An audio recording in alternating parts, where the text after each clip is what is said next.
नाजरीन अस्सलाम वालेकुम। IND टुडे न्यूज में आपका खैर मकदम करते हैं। आइए देखते हैं ये तफसीलात। रियासत तेलंगाना के सीएम केसीआर की हिदायत पर पार्लियामेंट में टीआरएस एमपीज के जबरदस्त जोर शोर से रिजर्वेशन के मुताले पर रियासती बीजेपी के एमएलए किशन रेड्डी ने इस हरकत को आड़े हाथों लेते हुए बताया कि रात में ख्वाब देखा और सवेरे उसे लागू कर दिया जाना, क्या ये बात सच हो सकती है। उन्होंने आगे कहा कि हर बात मनवाने का एक तरीका होता है, हुल्लड़ मचाने से कोई बात मानी नहीं जा सकती। वैसे भी हमारे मुल्क का एक कॉन्स्टिट्यूशन है, उसके तहत ही कोई भी काम तय पाता है। जबकि रियासती बीजेपी के इस एमएलए ने इस मौके पर सीएम केसीआर से मुतालबा किया है कि जिस तरह से 4% तहफ़्फ़ुज़ात अक़लियतों को दी गई है, इसी तरह से एसटी को भी ये दे दिए जाएं।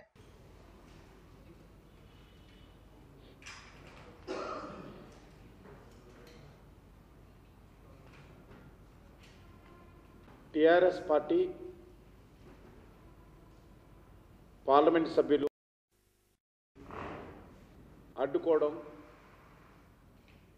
లేని సమస్యను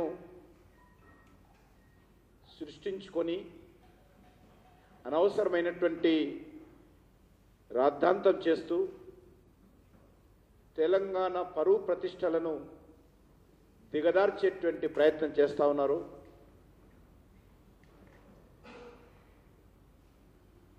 ఉద్యోగాలకు సంబంధించి, విద్యకు సంబంధించి రిజర్వేషన్లను అమలు చేసేటువంటి అధికారము రాష్ట్రాలకే ఇవ్వాలని పార్లమెంట్లో చేస్తున్నటువంటి ఆందోళన అత్యంత దురదృష్టకరము.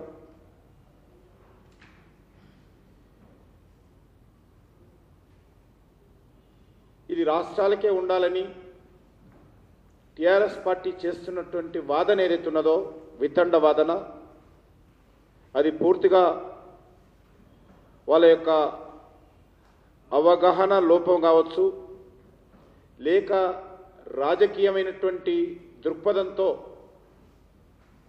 లబ్ధి పొందాలనేటువంటి ప్రయత్నం కావచ్చు, లేక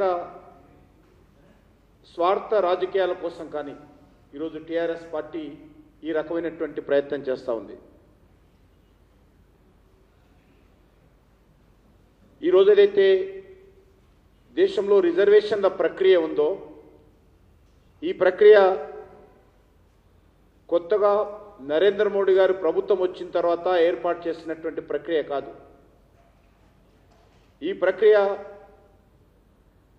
గత 70 సంవత్సరాలుగా దేశంలో అమలు జరుగుతున్నటువంటి రాజ్యాంగం ప్రకారమే నడుస్తూ ఉన్నది.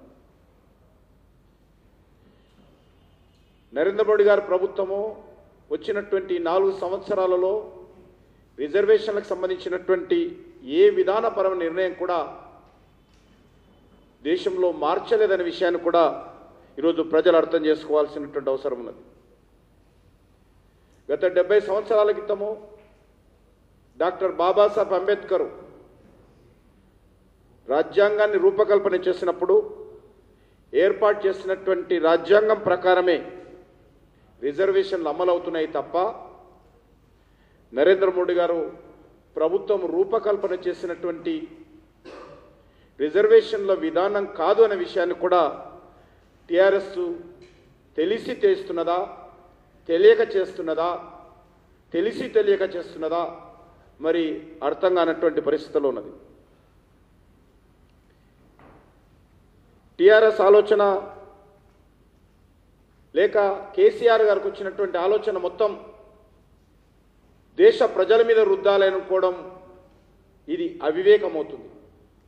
నాకు ఆలోచన వచ్చింది కాబట్టి ఈ దేశంలో ఉన్నటువంటి రిజర్వేషన్ల ప్రక్రియ అంతా మార్చేయండి, ఆయా రాష్ట్రాలకు అప్పగించండి అంటే దీనికి ఒక పార్లమెంట్ ఉంది, దేశంలో అనేక రాజకీయ పార్టీలు ఉన్నాయి, దీనికి ఒక రాజ్యాంగం ఉంది, ఒక రాష్ట్రపతి ఉన్నాడు, ఒక సుప్రీంకోర్టు ఉంది.